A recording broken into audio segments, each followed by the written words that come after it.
Breaking news, the UK will hold its largest home defence exercise in decades next year to better prepare the whole country for the possibility of war. A senior minister says a new campaign will be launched later this year to raise public awareness about the importance of national resilience. Well, our defence and security editor, Deborah Haynes, has more on this. And Deborah, when we're talking about war, are we talking about troops on the ground or something in terms of modern warfare?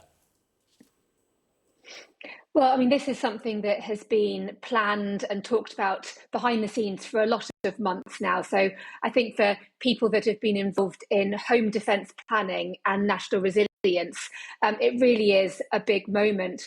What's going to be happening next year is that there is going to be the largest ever home defence exercise in decades. It's going to likely involve ministers as well as hundreds of officials from government and also local authorities. It's going to be playing out over a number of days. We'll be testing the UK's responses to what's known as hybrid threats. Now, the statement that's been released by Darren Jones and the Cabinet Office, so he's the Secretary to the Prime Minister, doesn't go in details about the kind of threats that will be simulated. But when you're talking about hybrid attacks, it's under the threshold of all-out war. It could be cyber attacks, it could be sabotage attacks to things like critical undersea cables or potentially assassinations. We also know that this exercise is going to be dubbed Operation Albiston Shadow, and it's going to complement a much wider NATO exercise that will also be taking place. And you could well imagine that NATO exercise stimulating much more up to the beyond the threshold of all-out armed attack. And this is the kind of exercise that used to take place fairly routinely during the Cold War in terms of home defence preparedness, as well as complementing wider NATO defence planning.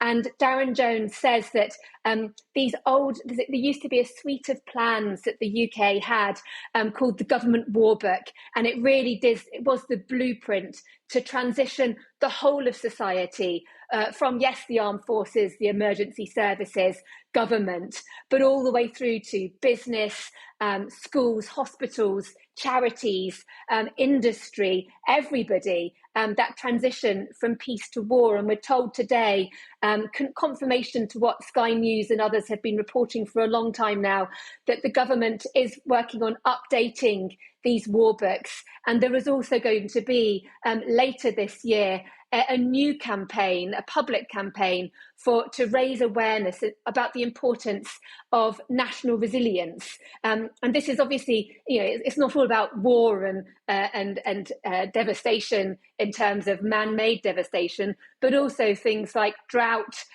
climate, the impact of climate change, of course, pandemics, the fact that just being a bit more prepared, a bit more resilient, thinking about individual responsibilities, supplies of water, supplies of food. Do you have battery-powered torches? What about wind-up radios? Little things like that could just be incredibly useful, even in a small crisis. Of course, at a crisis of national proportions, like an armed attack, then clearly every little counts. And I think this all, personally, is incredibly important. We've been reporting for a long time now about the lack of national defence planning in the UK, something that was really shelved following the end of the Cold War and is only now really happening once again, given the growing threat from Russia. And we have the Prime Minister, other ministers talking about the possibility of war between Russia and NATO, maybe as soon as 2030. And with that kind of language going on, people behind the scenes have been wondering, when is the planning going to be taking place to help to make the country better prepared for that kind of eventuality?